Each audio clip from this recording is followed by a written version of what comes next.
the tools we're giving leaders aren't effective. And especially the philosophies we're using around engagement and change management and coaching are fueling drama. They're growing the drama, not decreasing it.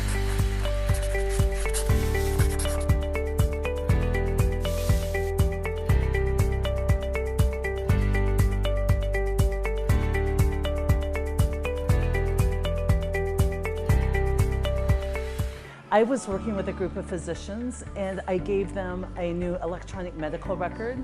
And I really thought they would think I was kind of a hero, that I would replace their dictational handheld machines and give them this great electronic system. And I was surprised that they resisted it. In fact, they were organized in their resistance. I thought, you know, this is a great opportunity before we make the change to capture some data. I knew how much time they spent dictating. And we could have kind of a pilot and see how much time the new system took and see if it was a good idea or not. I would have people in exam rooms really take a look at how much time the physician spent on the keyboard and how much time they spent with the patient, and then I could compare it to how much time they had spent dictating previously. After I got this all set up, and we're going to have 2 columns, time on patient, time on keyboard, that the people in the observation room called me and they said, "Sai, we need a 3rd column." They convinced me. They said, if you don't do a 3rd column, you'll miss out on some really great data.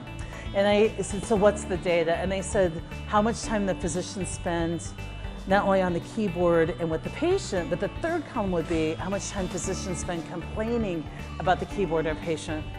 And it was just so juicy. And I guess that's when my career as a drama researcher was born. I'm like, I want the 3rd column. And they took care to document that 3rd column of just the physician complaining about the patient and the keyboard. And they found out that it was on average 2 hours a day. And that was mind-blowing to me.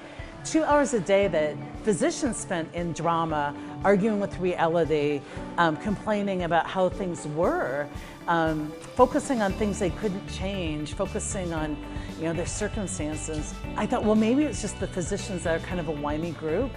And so I expanded and took this same model and went out and looked at many people in healthcare, nurses, housekeeping, environmental services, finance, the C-suite. And then I went beyond that and looked at other industries. And this was 15 years ago. I found out my first inkling that this was a huge amount of opportunity. What if we could recapture 2 hours a day in waste and put that back into patient care or results? If we could eliminate drama, people would be happier and more productive.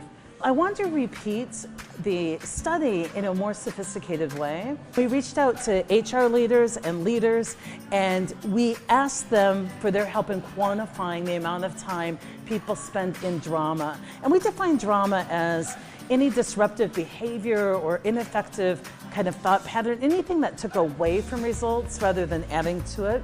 And I'm telling you what, the results were shocking. It wasn't 2 hours a day on average. It was 2 hours and 26 minutes on average. After all of our investment, it had actually grown in size. Now, many people would blame the millennials for this, but that's not true. It's not a generational issue. It's a human condition issue. It's an ego issue. When you do the math and you take 2.5 hours a day and you multiply that by a week, by head count, by salary, by benefits, we're talking millions in companies. We're talking billions of dollars in industry. It was shocking and at the same time so exciting because the opportunity is phenomenal if we could lead differently and if we had a different HR philosophy.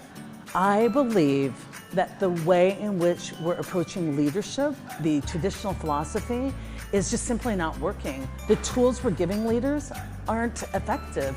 And especially the philosophies we're using around engagement and change management and coaching are fueling drama. They're growing the drama, not decreasing it. The book No Ego is based on this incredible finding that we have more drama than ever in the workplace, that it's not about generations, it's about the human condition, and that our traditional approaches are growing the drama and not increasing engagement.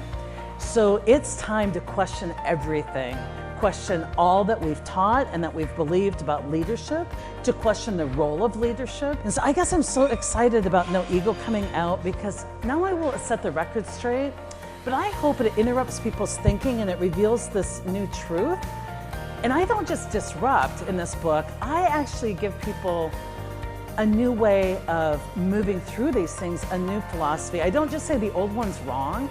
I show them how they can change, sometimes subtly so, the way that they're approaching leadership in HR so that it actually could work. It actually will end entitlement, cut the cost of workplace trauma, and drive big results. And that's what I'm excited about.